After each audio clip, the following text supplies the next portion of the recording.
جب شروع میں یا لگی ہوئی ہو تو وہ کے لیے یوز ہوتی ہے یعنی غائب. فعل مضارع واحد مذکر غائب یعنی غائب کے لیے یوز ہو رہا ہے وہ غائب. یہاں یا کے ترجمے کی ضرورت نہیں, وہ ہم نہیں بولیں گے, ہم کہیں گے کہتے ہیں. لوگوں میں سے بعض کہتے ہیں تو وہ کہنے کی ضرورت نہیں ہے یا کے ترجمے کی ضرورت نہیں ہے. قولا ماضی, یقول مضارع اور قولا مصدر. کو فعل مضارع کا ٹیبل نظر آ رہا ہے, اس میں فعل مضارع واحد مذکر غائب یہ پہلا یوز ہوا ہے.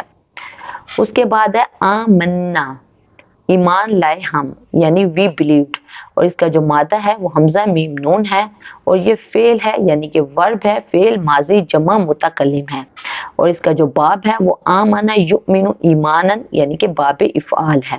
فعل ماضی یوز ہوا ہے یعنی آمنا کا ٹیبل آپ کو نظر آ رہا ہے, اس میں جمع متکلم آخری والا یوز ہوا ہے, فعل ماضی جمع متکلم.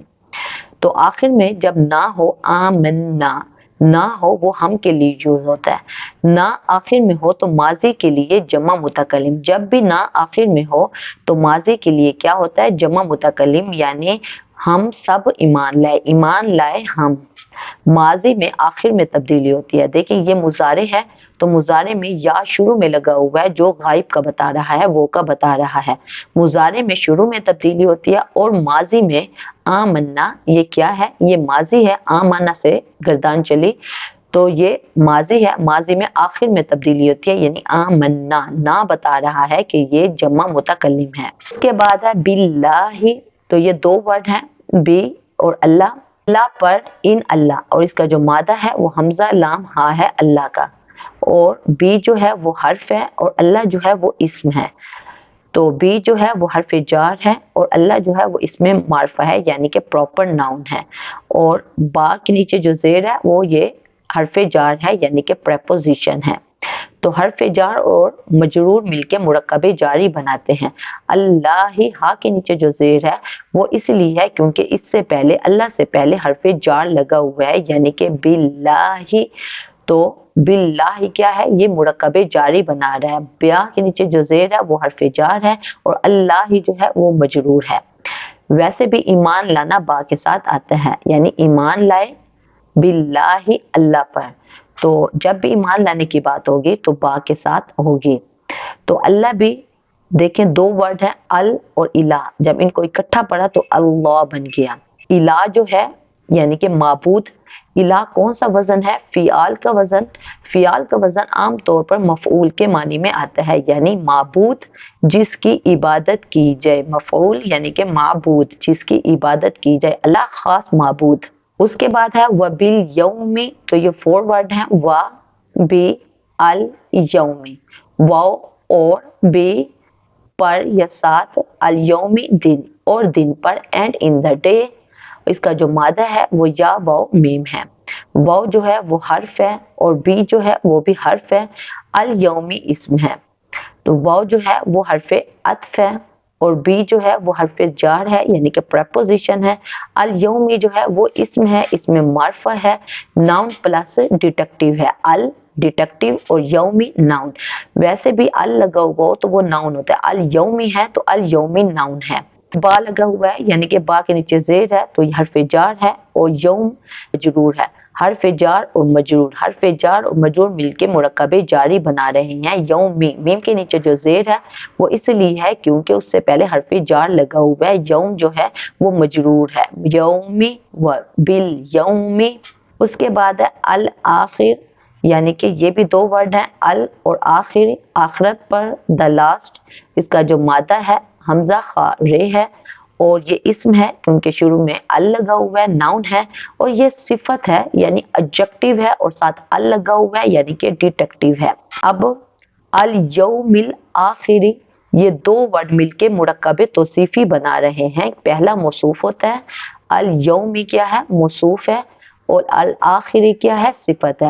مرکب توصیفی میں موصوف اور صفت کی چاروں حالتیں سیم ہوتی ہیں, حالت, جنس, عدد اور وسعت. حالت دونوں کے نیچے زیر ہے, جنس دونوں مذکر ہیں, عدد دونوں واحد ہیں, وسعت یعنی دونوں معرفہ ہیں, دونوں کے ساتھ ال لگا ہوا ہے. اس کے بعد ہے وما ہم, اور نہیں وہ, بٹ ناٹ دے. واو جو ہے وہ حرف ہے ما جو ہے وہ بھی حرف ہے اور ہم جو ہے وہ اسم ہے. واو جو ہے وہ سرکمسٹینشل پارٹیکل ہے. ما جو ہے وہ حرف نافیہ ہے یعنی نیگیٹو پارٹیکل ہے. اور ہم جو ہے وہ اسم ضمیر ہے. اسم ضمیر پرسنل پروناؤن. اسم ضمیر کون سا ہے؟ اسم ضمیر جمع مذکر غائب ہے. اس کے بعد جو اگلا ورڈ ہے بمؤمنین. اب یہی بات لکھی ہوئی ہے ما اور بی. اب یہ ما اور بمؤمنین میں جو بی شروع میں لگا ہوا ہے، یہ دونوں ورڈ جب اکٹھے آتے ہیں، کمبینیشن میں آتے ہیں، تو اس کا مطلب ہوتا ہے ہرگز نہیں. مؤمنین دو ورڈ ہیں بی اور مؤمنین. بی ساتھ مؤمنین ایمان لانے والے یعنی بلیورز. اور مؤمنین کا جو مادہ ہے وہ حمزہ میم نون ہے. بی جو ہے وہ حرف ہے اور مؤمنین جو ہے وہ اسم ہے. حرف یعنی کہ پارٹیکل ہے، حرف جار ہے، پریپوزیشن ہے. اور مؤمنین جو ہے وہ اسم ہے یعنی کہ ناؤن ہے. اسم فاعل جمع مذکر ہے. اس کا باب جو ہے وہ آمن یؤمن ایمانن باب افعال ہے. تو اس میں فاعل جمع مذکر ہے تو یہ اس کا واحد جو ہے وہ مؤمن ہوگا. بی لگا ہوا ہے یعنی حرف جار ہے. حرف جار کے بعد اگلا ورڈ مجرور ہوتا ہے. اب کیونکہ یہ جمع ہے، یا نون جو ہوتا ہے وہ جمع کا ہوتا ہے یعنی سب، وہ سب ایمان لانے والے. تو شروع میں میم لگا ہوا مؤ لگا ہوا تو اس کا مطلب ہوتا ہے لانے والے، یعنی ایمان لانے والے. حمزہ میم نون ایمان اور لانے والے سب، تو سب ایمان لانے والے. مؤمنون اور مؤمنین دو حالتوں میں لکھا جا سکتا ہے. یہاں مؤمنین اس لیے آیا ہے کیونکہ بی ساتھ لگا ہوا ہے، یہ حالت جری میں ہے. جب حالت جری میں لکھیں گے تو مؤمنین لکھیں گے، لیکن اگر حالت جری نہیں ہوگا تو قرآن پاک میں مؤمنون یوز ہوگا. کیونکہ یہاں با کے نیچے زیر لگی ہے یعنی کہ یہ حرف جار ہے، پریپوزیشن ہے. تو پریپوزیشن کے بعد جو اگلا ورڈ ہوتا ہے وہ حالت جری میں ہوتا ہے. تو کیونکہ یہ جمع ہے، جمع کے لیے جو دو حالتیں ہیں اس میں جو حالت جری ہے وہ مؤمنین ہے، تو یہاں مؤمنین یوز ہوا ہے. یہاں یہ بات بھی لکھی ہوئی ہے کہ علامت ما کے بعد بی کے ترجمے کی ضرورت نہیں ہے. بی ویسے تو ساتھ ہوتا ہے تو ساتھ کی ترجمے کی ضرورت نہیں ہے، کیونکہ ما اور بی جب اکٹھے آتے ہیں تو اس کا مطلب ہوتا ہے ہرگز نہیں. اور ہرگز نہیں وہ ایمان لانے والے. بمؤمنین یا نون جمع کا اور میم کے اوپر پیش شروع میں لگی ہوئی تو یہ کیا ہوتے ہیں؟ لانے والی، یعنی کہ سب ایمان لانے والے. اب ہم دیکھتے ہیں کہ اس آیت میں فرمایا کیا گیا ہے، اس آیت کا مطلب کیا ہے. سورت کے شروع میں مومنوں کے اوصاف اور ان کا انجام خیر بیان فرمایا گیا. پھر ان لوگ کا ذکر ہوا جو کھلے کافر ہیں. اب یہاں سے ایک تیسرے گروہ کا بیان ہو رہا ہے جسے منافق کہا جاتا ہے. یہ لوگ ظاہر میں تو اپنے آپ کو مسلمان کہتے ہیں مگر دل سے مسلمان نہیں ہوئے تھے. تو کوئی کنفیوژن ہو، کوئی مسئلہ ہو، کوئی بات سمجھ نہ آئی ہو، آپ نیچے کومنٹ میں پوچھنا، میں انشاءاللہ کومنٹ باکس میں اس کا ڈیفینیٹلی جواب دے دوں گی. تو اپنا خیال رکھیے گا. اوکے پھر اللہ حافظ.